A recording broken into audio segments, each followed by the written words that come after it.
Sound check's done. Okay, everybody. I'd like to ask you to take your seats.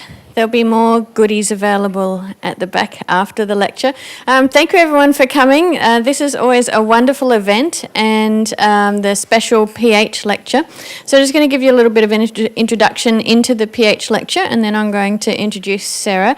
And it's my understanding that Dr. Paul Hertelendi is online and watching the lecture today. And this is a special lecture that has been endowed. So in 2005, Dr. Paul Hertelendi, friend and contributor to the CFA, endowed an annual colloquium through SAO, which he named the PH Lecture. And this is to be given at the CFA by a young CFA scientist, and it carries a modest award to support the speaker's research. Dr. Hertelendi is an alumnus member of the Smithsonian Institution's National Board and served for 4 years as the board's liaison to SAO. He's made numerous trips to SAO facilities, including attending the SMA dedication in 2003, and he is the former music and dance critic for the San Jose Mercury News and is also a published poet. He lives in Piedmont, California, where he's also active with the Lawrence Hall of Science. This lecture was established to encourage and celebrate the observatory's outstanding young scientists, and it's wonderful to see so many people here as well as online today to hear this lecture. I'm delighted to introduce Sara Issaoun, and she is Einstein Fellow with the EHT project, and she's been working on the EHT measurements of the Sagittarius A star black hole and leads the polarimetry studies. She developed a technique that exploits the fact that phase errors from the instrument and atmosphere are non-dispersive at high frequencies, allowing observations at 86 gigahertz to extend the coherence time at 230 and 345 gigahertz. And today, Sarah's going to be talking about a precision laboratory for black hole studies. Take it away, Sarah. Thank you very much, Lisa. Okay, just getting a little bit set up. All right, first I'd like to thank Dr. Hertelendi and the CFA for the opportunity to give this lecture. It's always a pleasure to come talk in front of my colleagues. As Lisa mentioned, I'm currently an Einstein Fellow, but next month I'll be switching over to be the last SMA Fellow, which I consider a big honor. And I'm very excited to talk to you today about the journey towards a precision laboratory for black hole studies as a member of the Event Horizon Telescope collaboration. So the main question that I'd just like to bring to to everyone is why are we really interested in imaging black holes and studying these objects in such great detail. And what I found most fascinating about them is that they're actually ubiquitous. Supermassive black holes reside at the centers of most galaxies, and they eject these extreme jets of plasma that is the most energetic process in the universe. But still, these objects are often shrouded in mystery. We don't quite know how they launch these jets, how they play a symbiotic role in connection to their host galaxies. And they produce what I think are the most beautiful astronomical images we've ever made, and radio images including. And so I find this just a very exciting topic to be diving into. So open questions in black hole studies that I'm interested in are really, at the near horizon scale, black holes are kind of these mysterious objects that are defined by their extreme gravity. So they really are places where we can study space-time and fundamental physics in immense detail. So what do black holes actually teach us about space-time and fundamental physics is one of the questions I'm interested in. How do black holes feed and launch these jets that impact galaxies on such large scales? And how do they form, how do they evolve, and how do they affect their environments? So I mentioned that I'm a member of the Event Horizon Telescope collaboration. Although I'm in my first postdoc, I've been in the EHT for 10 years, which sort of puts me in an awkward position in which I'm very junior, but yet very senior at the same time. So for people who are not too familiar with the EHT, though you hear about it incessantly if you're at the CFA, the EHT is a global telescope made up of multiple stations around the world. So we essentially synthesize a virtual telescope the size of the Earth to make images of black holes. We make use of a technique called aperture synthesis, in which the Earth rotation helps us fill our virtual mirror and combine data on various spatial and temporal scales. So you can see here, as the Earth rotates, each pair of telescopes makes a line called a baseline in projection to the source. In this case, it's M87. And as the Earth rotates, the source comes into view to multiple pairs of telescopes, and each pair produces a visibility in the Fourier space, probing particular spatial frequencies. And what's particularly clever about this technique is that the separation between telescopes changes over time in projection in the Fourier space, so we're actually sampling different spatial frequencies as we sweep over in time over an observing night. So we can sample all different spatial frequencies in the Fourier space and then combine all this data over time, over one observing night, to produce an image. So you can see here how the famous image of M87, the first image of a black hole, comes together as we stack data in time and spatial frequencies. So the process to make images of black holes is, of course, not as simple as just applying aperture synthesis, doing a Fourier transform of our data, and getting an image out of it, because our coverage has all these holes and gaps that we need to go through a pretty rigorous process to be convinced about what kind of image that comes, what kind of image of a black hole comes out of our data, and how confident we are about the structure that we're seeing. So in the EHT, I played a pretty big role in the data calibration and analysis team in the first results of M87 and subsequent major EHT results. And the data calibration stage involves a very rigorous study of data quality and instrumental errors, and correcting all of that with an active feedback loop with blind imaging teams. And in this imaging step one, we essentially take all the people interested in imaging, we split them into independent teams where they would look at the data independently without talking to each other for a period of time. This enables us to get away from particular human biases and avoid that people kind of feed in different structures that they're seeing to other people. And that actually allowed us to figure out which parts of the image we're most confident in because of the wide variety of image structures we would see and the points that actually came out in common more easily across the teams. Once the blind imaging stage concludes and we unblind all the images, we go into a very rigorous pipeline building stage per independent software. In this case, I also played an active role leading an imaging team and also helping develop one of the 3 imaging softwares for M87, 5 for Sagittarius A star. For the pipeline building, in this case, we essentially train our softwares using kind of similar training machine learning techniques in which we have synthetic models designed to be different types of data, different ground truth images that are not necessarily the kind of ring shape that we would expect from a black hole image. We needed to disconnect the software expectation to recover a black hole image from the quality of the image. And so in this case, we surveyed a variety of models and ranked the quality of each software combination to reconstruct this wide variety of models. Then we go through another step, which is image validation, in which case we created this multitude of images from various combinations of software controls.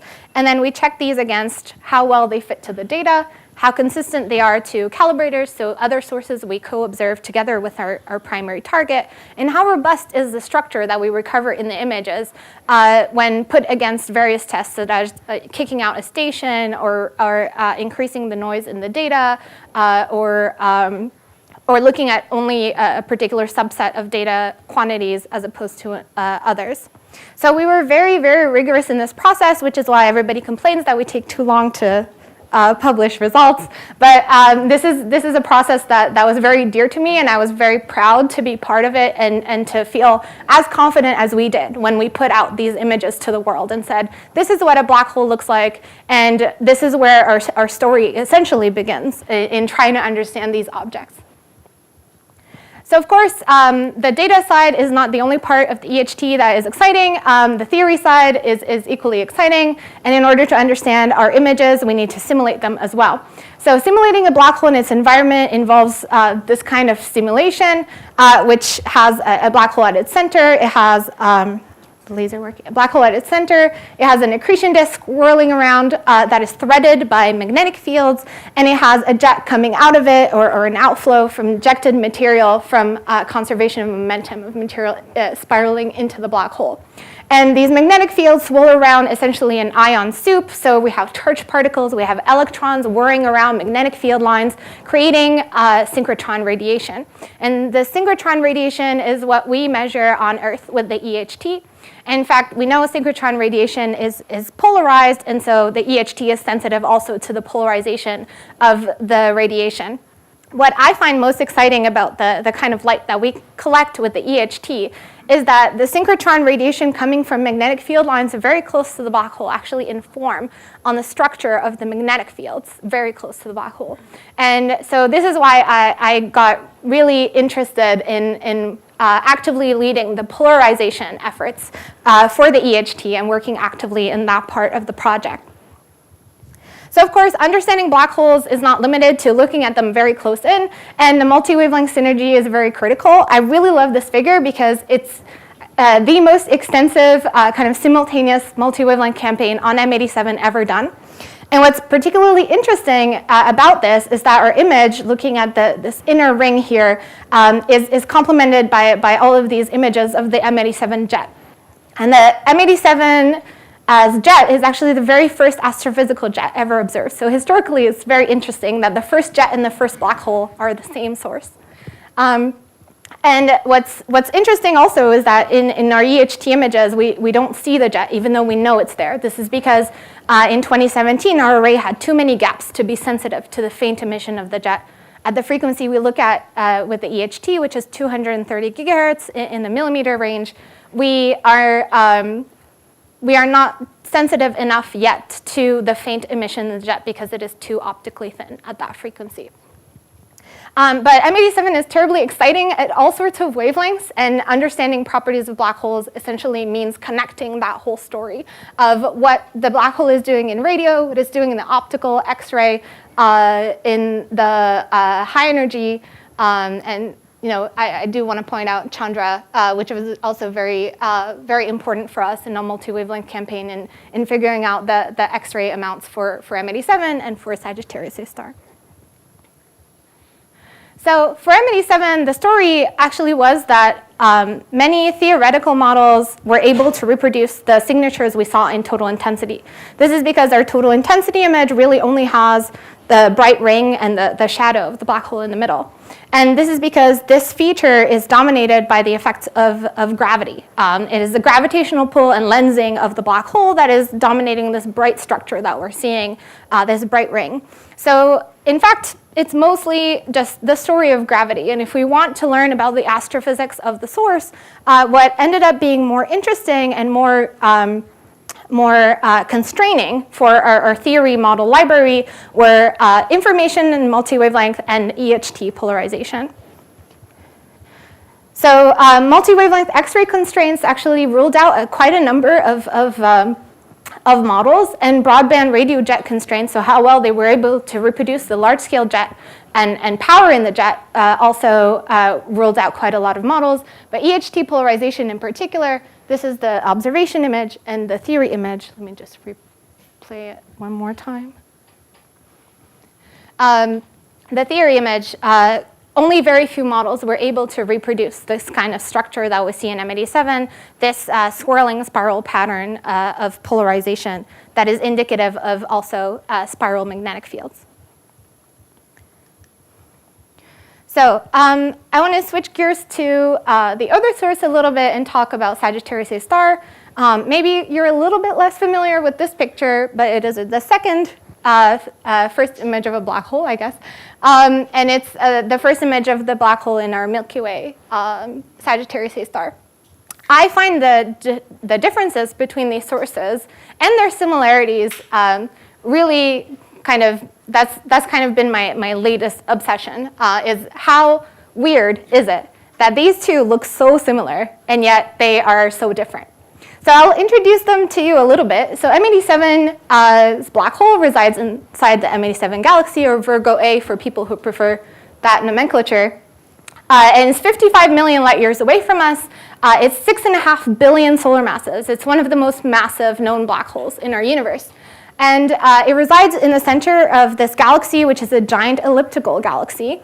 And it has this powerful radio jet coming out of it that's visible in the optical and X-ray. You've seen its beautiful multi-wavelength images. So M87 is actually one of those special black holes that has a very powerful jet coming out of it. It's very large. It's very interesting because it's one of those special lighthouses in the universe. Sagittarius A star, on the other hand, is very boring. And the reason, not just because it's ours, but the reason it's interesting is actually because it's boring. Sagittarius A star is 27,000 light years away from us. It's at the center of the Milky Way. And it's 4 million solar masses. It's much smaller than M87 in mass. And it lives in the Milky Way, which means it lives at the center of a very run-of-the-mill spiral galaxy. There are hundreds and thousands and millions of them in the universe. And because it lives in our Milky Way, we've been obsessed with studying it. And it turns out Sagittarius A star doesn't seem to have an outflow or a jet coming out of it, at least not one we can observationally image. I'll get to why that is in a second. So Sagittarius A star doesn't seem to have a jet coming out of it, yet the two images of black holes look very similar in total intensity. This is because we're most sensitive to the effects of gravity. So whether the black hole is 6 billion solar masses or 4 million solar masses, once you get to the edge of it, gravity is really what dominates the image of the black hole. And gravity is telling you that this is what a black hole looks like when you get close to it. I find that really cool. Because they're so different, we really didn't expect the images to look so similar. And also the fact that we're seeing closed rings in both cases surprisingly tells us that the black holes are probably tilted in our direction, both of them, which is also very weird. There's really no explanation why that should be the case. It's a coincidence, but a very interesting one. So just to put the scale in perspective between the two black holes, I really love the schematic here. So the shadow of M87 in real scale could fit our entire solar system inside it. In fact, Voyager 1, the furthest human-made object, would only reach the edge of the shadow now. And in comparison, Sagittarius A star snugly fits within the orbit of Mercury. If I put that in physical scale, if Sagittarius A star were a donut, M87 would be the size of Fenway Park. And so this difference in size actually dictates why it was so hard for us to deal with Sagittarius A star compared to M87. So M87's large size means that light travels around the black hole in more time. So it takes us a few days for light to go around the black hole and change the morphology of the image. And so if we're staring at it for one observing night and we're using this aperture synthesis technique in which we're collecting information over multiple hours on the image morphology, the image has barely moved. And so we can conveniently make a static image of the representation of what the black hole looked like that day. For Sagittarius A star, because the change in size is so dramatic, it takes light only a few minutes to go around, which means if we're looking at it for 8 hours, we're dealing with motion blur. The structure around the black hole is constantly changing as we're looking at it, which means it was much more of a challenge to decide on what is considered a final image of Sagittarius A star. What are we confident in deciding what Sagittarius A star looked like in April of 2017? So another interesting thing about Sagittarius A star, so I mentioned that there's no image that shows any sort of outflow or jet structure in the black hole. But I want to talk about little evidence of alternatives that it might have something. So this is the time average spectral energy distribution in radio and infrared for Sagittarius A star. And what's interesting is that the radio millimeter observations here make this kind of slope. And for theoretical models, it's very hard to fit that slope without some sort of outflow or jet going from optically thick to optically thin in the radio in order to have a viable model for Sagittarius A star's accretion flow. So this is already quite puzzling because, the radio is telling us that there might be something, but we're just not seeing it. Why is that? So let's go to what we see with the EHT, which is at a wavelength of 1 millimeter. So the origin of the radio emission in Sagittarius A star is still unknown. We don't know whether its radio emission is coming from an accretion disk or from a radio jet. And so at 1 millimeter, just like it is the case for M87 and Sagittarius A star images from the EHT, the shadow is really the dominating feature in what we're seeing. So here are two models for Sagittarius A star, one in which the emission is accretion disk dominated, and the other one, the emission is coming from the jet. So if we were to image these two with the EHT, we would basically see the same thing. It would be a ring or crescent with a darkness patch. That's really just the effect of gravity at this wavelength. So if we want to see more of the accretion flow, we'd eventually want to zoom out and see a regime in which the flow is optically thicker. So let's zoom out to one wavelength down, which is 3 millimeters. So at 3 millimeters, suddenly the accretion flow differences between these two models start to be more apparent because we're in a more optically thick regime. We're seeing brighter emission from the outflow, from the accretion flow. So here's what the accretion disk-dominated one looks like. It's more rounded, fluffy morphology. And then the jet-dominated one is more elongated along the jet axis. And then if we go to longer wavelengths, we start going beyond the realm of these types of numerical simulations. And we run into another wall, which I'll talk to you about in a minute. So, this is great. So if we want to know if Sagittarius A star has a jet or not, we should look at this wavelength, right? We should just make images. So let me show you what it actually looks like if you were to look towards the galactic center at this wavelength, and we have these two black hole models. You get this. And so it turns out that there's this very annoying cloud of ionized gas between us and the galactic center that ruins everything in the radio for us. And so this cloud produces interstellar scattering, and it scatters our images. It stretches them in the east-west and adds a bunch of structure in there because of inhomogeneities in the plasma. And so this is really what we would see if we were to look at these two models at that wavelength. So we're back to square one. We can't tell these two apart. What's interesting, though, is that the properties of the interstellar scattering are chromatic. So we can make use of radio observations to learn about the scattering screen, and model it, and then remove it. and then finally unveil what's hiding behind. And this is what I spent the last couple of years working on. So lifting the veil on Star is what I like to call the long journey in the longer wavelength radio to get to that. So we learned a lot from interstellar scattering in the broadband radio. We learned that the scattered size of Sagittarius A star actually scales as lambda squared. At 13 millimeters, there was a first detection of scattering substructure, this crinkling in the image, that causes additional effects, additional aberrations in what we're imaging. At 3 millimeters, we start getting to the point where the size of the source is similar to the size of the scattering. So suddenly, the scattering is not the dominating factor anymore. At longer wavelengths, the scattering truly dominates. So even if you're getting more optically thick emission, more jet emission, it would be completely washed out by the scattering. This is why we can't image jet structure in Sagittarius A star right now. And at 1 millimeter, we get to the very convenient regime in which the intrinsic size dominates. Scattering doesn't matter all that much anymore, which is where we live with the EHT. It becomes imageable, but still very variable, which is the challenge that we had to deal with the most.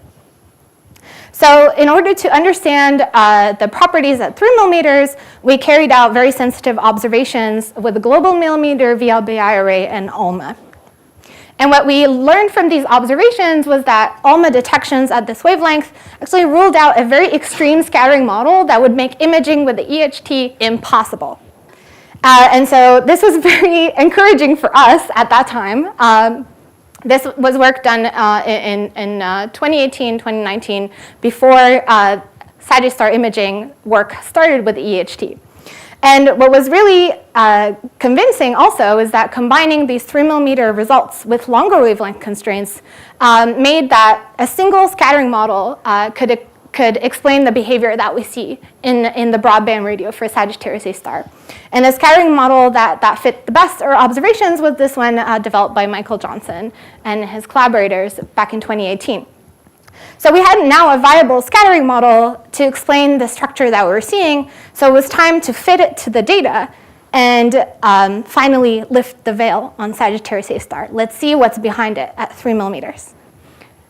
And so we reconstructed the first intrinsic image of Sagittarius A star at 3 millimeters, which is this one here. And you're seeing a very compact region of emission at 3 millimeters. So this radio emission is constrained to about 12 Schwarzschild radii of the black hole. It's fairly symmetrical in morphology, no elongation. So by testing this against different types of models, different inclinations, we were able to rule out high inclination jet models. So if Sagittarius A star had a jet, it would have to be roughly pointed towards us at roughly about 20 degrees or smaller. But there are other astrophysical models that fit, that manage to pass through the constraint. For example, like I said, this face-on jet or inclined disk model would fit our constraint just the same. So what about models that have the same morphology but fundamentally different flow properties? So going back to our journey of the EHT and trying to understand what the EHT is learning from Sagittarius A star, I mentioned that this process was a lot harder for Sagittarius A star than M87. And in fact, a lot of more massaging of this process was done for Sag A star. For example, we looked at interferometric light curves to treat the variability in our data. We also looked at our multi-wavelength monitoring, particularly Chandra observations, to motivate data choices and try to isolate when Sagittarius A star is the most quiescent in order to make an image. We also looked at the broadband radio to motivate scattering mitigation, which was done actively in the reconstruction process of our images. And then after image validation, we obtained the final image of Sagittarius A star. Now this image also consistent of actually thousands and thousands of images. The reason is, unlike M87, where there was a clear priority list of software combinations that made the best images, for Sagittarius A star, all of these images worked the same. They fit the data the same, they matched our quality assessment the same. So the big question that we had was, how do we take all of these images and agree on one image to show the world? And so what we ended up doing for this is we took all of these images and we applied a clustering algorithm to them. We clustered them into 4 categories in which 3 of them produced a ring morphology with a different intensity pattern on it. And then 4th category were just non-ring images. The 4th category was only about 2% of the full set, which made us very confident that Sagittarius A star was indeed a ring, and actually very confident that it was a closed ring. But we were a lot less confident than M87 about the intensity pattern on the ring. So another aspect that is particularly interesting about learning of black hole accretion physics is magnetic fields. So if you have magnetic fields around a black hole that are circular like this, the kind of pattern that we would detect at the observer is actually like spokes on a wheel, like very radial polarization pattern on our image, like so. And so polarization patterns can already tell us a lot of information about the magnetic field morphology. If you have something that's more spiral shaped in magnetic fields around the black hole, the polarization pattern that we would see is also a spiral shape, like so. And so when we switched over to polarization, which was a project that I got the opportunity to lead with the EHT, this is what Sagittarius A star looked in polarization. The funny part, again, is going back to M87, Sagittarius A star and M87 look the same again, which I find super exciting. So, a tale of 2 black holes in polarization this time. So you've seen the total intensity, we talked about gravity. Now polarization is really where we're learning the most about the accretion physics in the around the black holes. And this is the part I'm most excited about, because polarization tells us about properties of the plasma, properties of the magnetic field, and geometry that could potentially launch jets around these black holes. For M87, we see that polarization is kind of dominated in this lower part, which also happens to be close to the opening angle for the jet. It's a spiral shape, which indicates also spiral magnetic fields. It's very ordered, which indicates also ordered magnetic fields and strong magnetic fields. And it turns out that the magnetic field configuration for M87 in particular is capable of launching the jet in M87 if the black hole is spinning through this Blandford-Nyack process of energy extraction from the spinning black hole into the jet. Now, Sagittarius A star is very surprising because we didn't expect it to look like M87, but it does. And we get this spiral pattern around the black hole. It's much more polarized. Most of the ring is covered in polarization. And again, we're seeing ordered magnetic fields, spiral magnetic fields, and the probability that it can launch a jet. In fact, the best bet models that pass all the constraints for Sagittarius A star have a jet coming out of it. So if Sagittarius A star has a jet, and all the evidence so far is going in that direction, it is there for us to find. So I want to switch gears to being able to find a jet. So M87 and Sagittarius A star may have jets. Well, M87 we know has a jet, and this is what we expect it to look like for the wavelength of the EHT. So this is in linear scale, this is in log scale. So you can see the jet is very weak, which is why we're not sensitive to it right now, but we want to be, because we want to look at the connection between the black hole and the jet and see if really this energy extraction is what's launching the jet. So this is what the EHT is capable. Now we're really sensitive to the bright emission around the ring, but in the future, the next generation EHT effort is going to upgrade the array to do something like this. And this is really cool to me because we'll be able to actively see the connection between the horizon scales near the black hole and the jet. So the next generation EHT, for people who are not familiar with it, is an ongoing effort to upgrade current EHT sites and add additional sites to the EHT in the next decade or so. And we're going to go from this to this. And not only are we upgrading and adding sites, we're going to go to multi-frequency observing with 3 simultaneous frequency bands and multiple months of observing in order to make movies of black holes.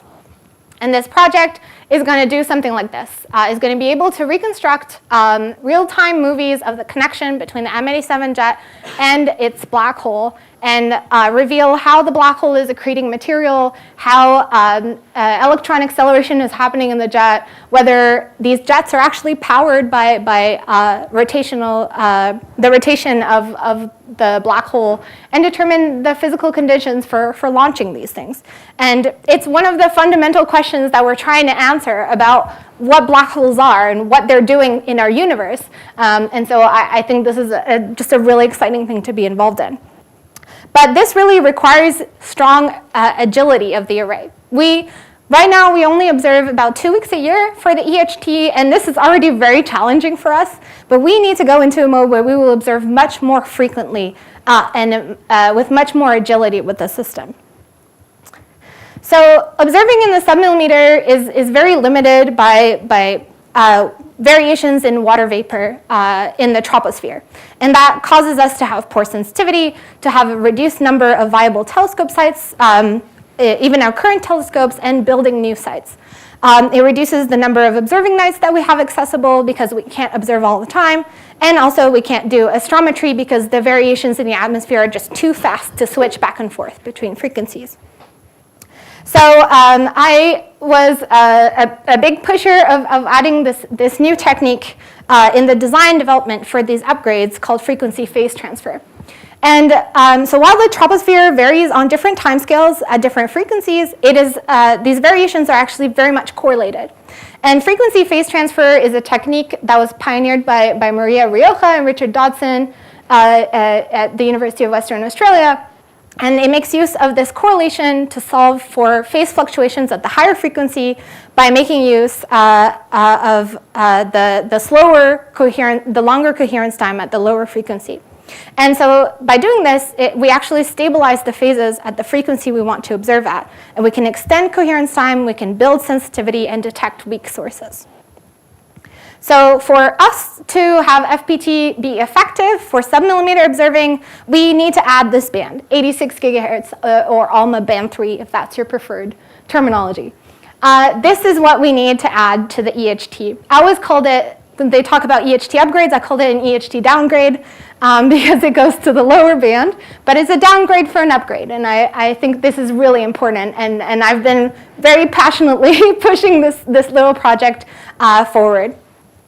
So the addition of this lower frequency would be the first deployment of this technique at the frequencies we operate at in submillimeter. It would increase effective coherence from seconds to many minutes, which is honestly unheard of in the submillimeter. It will improve, it will safeguard us against poor weather conditions because essentially all our sites are submillimeter sites, which means they can do 86 gigahertz observing literally all the time, which is great because we can do science all the time. We can be more flexible and more reliable for observing schedules, for movie making. We can make many observations throughout the year. We'll be less dependent on scheduling of external facilities that add a lot of sensitivity, but who also have to juggle their own science programs. And this added frequency band also permits us to be interoperable with contemporary facilities, especially the global millimeter VLBI array and the upcoming NG-VLA, which will go up to these frequencies. Overall, improvement in quality and quantity of science. If you want to know more, I suggest you see our Galaxies paper for the NGHT special issue, where all of this concept is detailed, but it's something I'm very excited about. I want to more visually kind of scare you about FPT and why it's important with this demonstration that we put together. So this shows what the EHT would do at 345 gigahertz without FPT. So 345 gigahertz is kind of the next frequency. We're pushing hard for EHT because it allows us to have a higher resolution, and it's basically the limit of making imaging arrays that are Earth-based, because going to higher frequency is just not possible for VLBI, or at least very, very challenging. So in purple here, you actually see the detections that we'd get on different, actually the The other ones are not so visible. But in purple, you would see the detections we expect to get with the EHT, and you see that this coverage is very minimal. It's going to be very hard to make images out of this kind of data. But if we add 86 gigahertz receiver to our EHT stations, this is what we would get. And so the added coherence from 86 gigahertz phases enables us to average in time at this 345 gigahertz frequency much longer and get detections where we would have none. And so in this case, we would actually have a viable imaging array if we had this frequency. So this is something I'm very passionate about, and I really think this particular technique is the future of submillimeter radio observing. And I'm very proud to be leading that effort. So the path forward for us, in August 2022, we summoned a bunch of people to come here, experts in theory, observation, instrumentation, and we wanted to lock them in a room and convince them that 86 gigahertz is something we wanted to do for the EHT. And after a week of brainwashing, we had a unanimous decision that 86 gigahertz should be pursued, and that frequency phase transfer was a capability we wanted for submillimeter sites. And so we made a push to then field test this technique at EHT frequencies. We carried out a first test in November 2022, which you'll note is only 3 months after that meeting, so it was a very rushed timescale. Unfortunately, due to technical issues with the data, not because of the technique, it was an unsuccessful test. These things always happen in VLBI, if you're familiar with it. Then we carried out our second test in January of this year. And just a few weeks ago, we finally had a unanimous agreement that this test was successful and that we were able to determine that FPT is indeed doable between 86 and 230 gigahertz, the current frequency of the EHT. And then in November 2024, we have a third test scheduled where we're pushing the capabilities even further to more optimized systems and a bigger array of telescopes that are currently developing dual band capabilities to join this effort. So very exciting field of development. So this is the data from the first successful test, which I called first FPT, from 86 to 230 gigahertz on an Earth-sized baseline between the ERM 30 meter in Spain and Hawaii. And Hawaii was actually a paired antenna test in which we had the JCMT at 86 gigahertz and the phased SMA at 230 gigahertz. And it's quite a difficult setup because there are currently very few stations that have dual band systems. In fact, the ERM 30 meter is the very first telescope because of this test to be dual band capable. So very excited to be pushing that forward. And here you can see in blue, the phases of one scan of observing, a few minutes of the 230 gigahertz phases, and then in yellow, you'll see the 86 gigahertz phases that we scaled by the frequency ratio up. And you can see that they're very well correlated, and this is very exciting because it means the 86 gigahertz phases are actually connected through this atmospheric variations to what we're seeing at 230, and that FPT is possible. So I'm not only excited about 86 gigahertz for what it can do to submillimeter, I'm also excited about it on its own. So looking at M87, for example, at 86 gigahertz, this is sort of the model of M87 at this lower frequency. The jet is much brighter than for EHT. This is what the NG-VLA would see at this frequency. You'd see NG-VLA has a lot of sensitivity to detect structure in the jet, but not so much to see the shadow. The EHT in the future actually has resolution much more than the NG-VLA to be able to pick out structure near the black hole to see the shadow. But it doesn't do as well for the jet structure further out compared to the sensitivity of NG-VLA, but it still does really, really well at 86 gigahertz.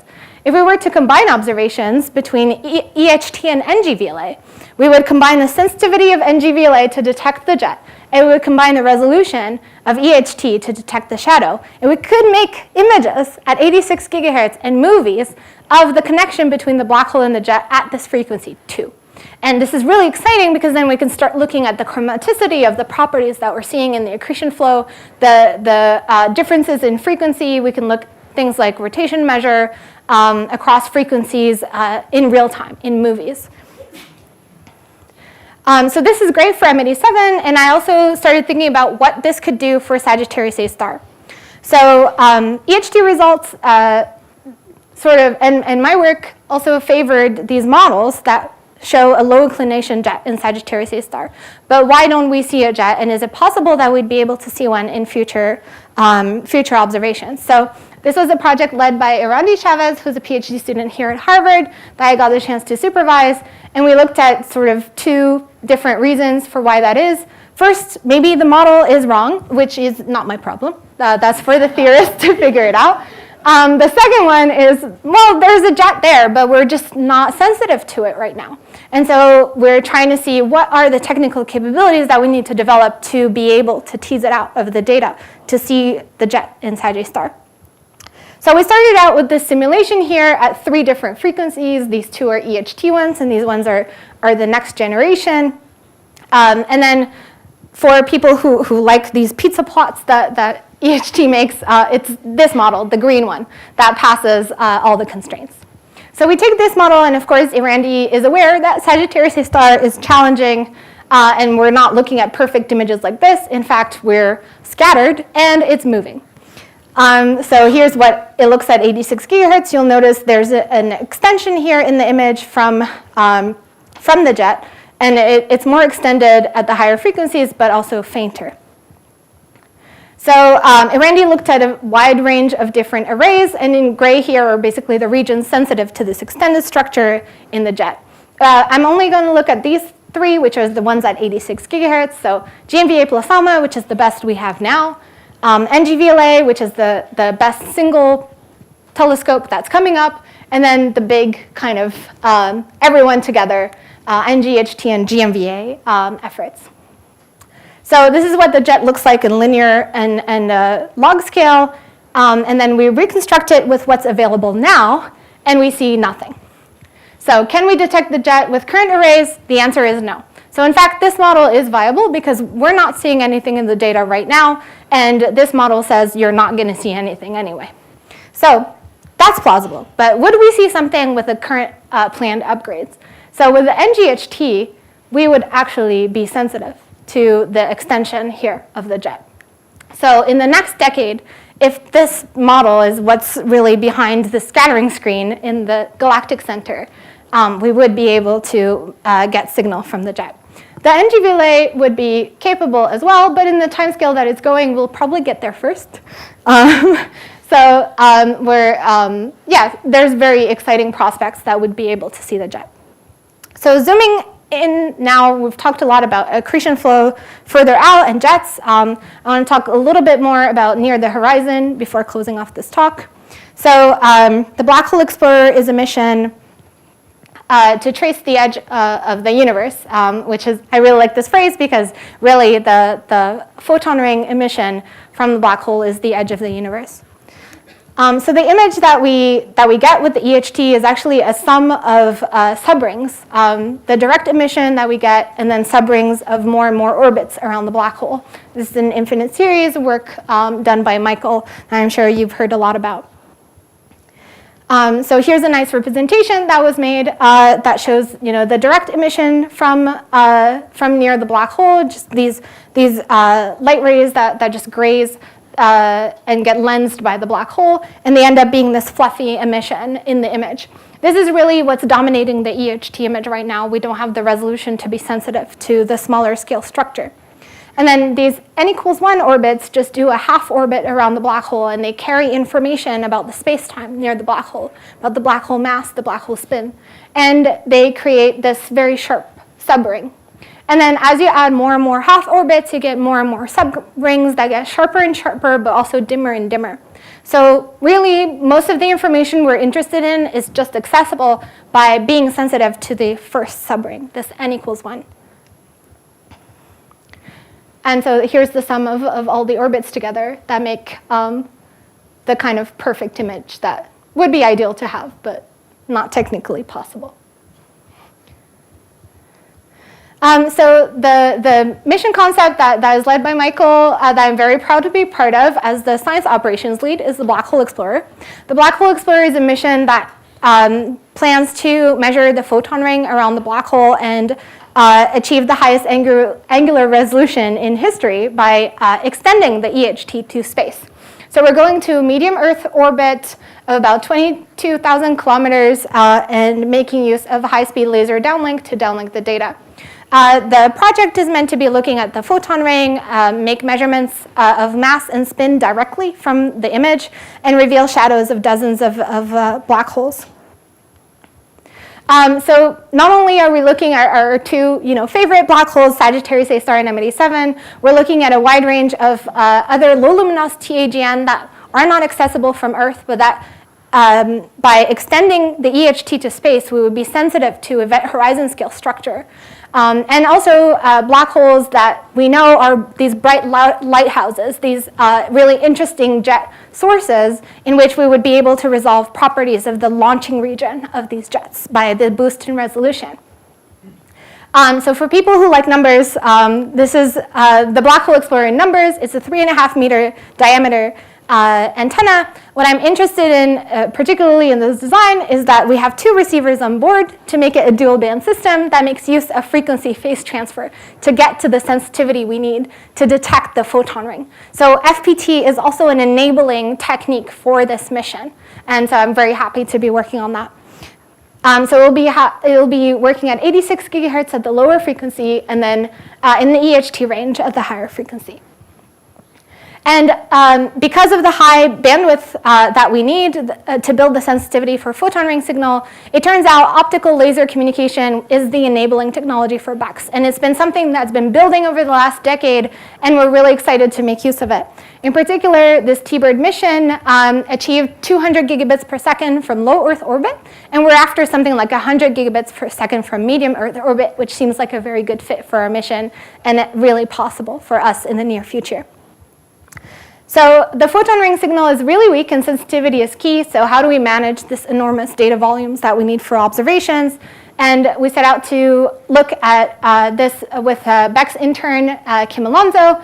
We looked at what is a viable real-time data downlink network for the Black Hole Explorer. So Kim's work isolated 4 optimal data downlink locations. This is what the BECS orbit looks like. It's a 12-hour orbit.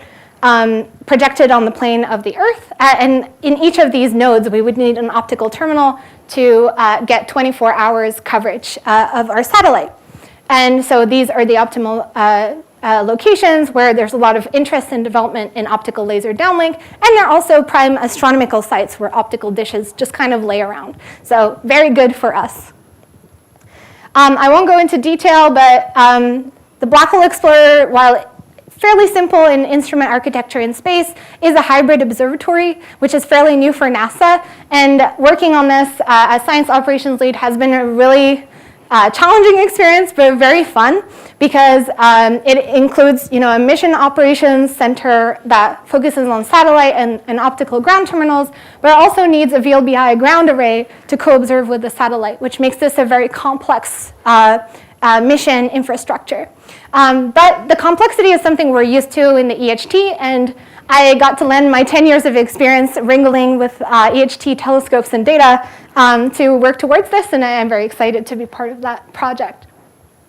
A more visual cue, I guess, of the complexity of the system. This is how BECS would observe with the ground array. Each of these yellow lines is a real-time downlink.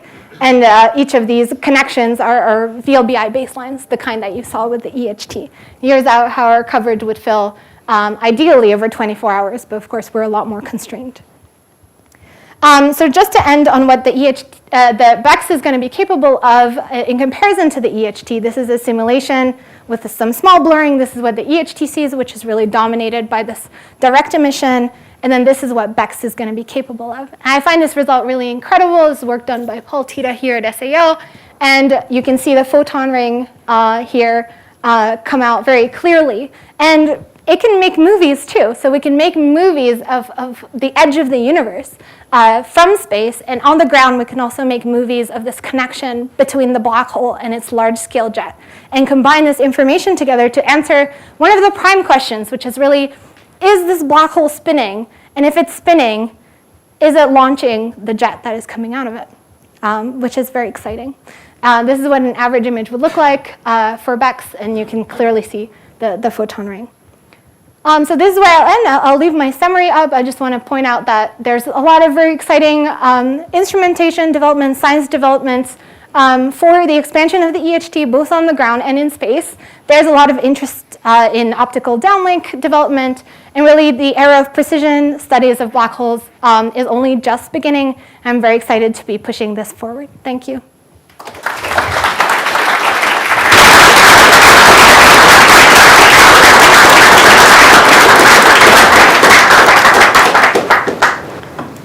And thank you. Thank you to Sarah for an excellent presentation. And we'll go to questions.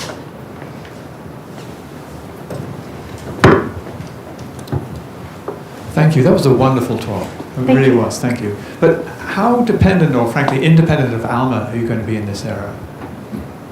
Yeah, that's a great question. So I would say it depends on the science case. In the case of the ground-based movie making with the next generation upgrades, we won't be as dependent on ALMA as we are currently, because we'll be able to build sensitivity from this multi-band systems. And so it would be great to have ALMA join as an additional boost, but of course, the programmatics of having ALMA join at a regular basis is a little bit challenging, and we don't anticipate that they'll be able to join. So these efforts can be done completely independent of ALMA if needed.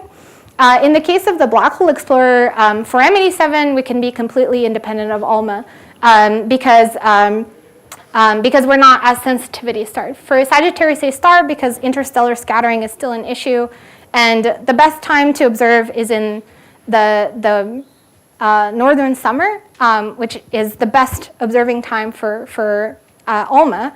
ALMA is actually more required in that case. Also for Sagittarius A star, we'd need to go to 345 gigahertz to be sensitive to the photon ring compared to M87, which we can do at 230. And so getting the best submillimeter site, which is ALMA, is more favored for that particular case. Yeah. Are there any other questions?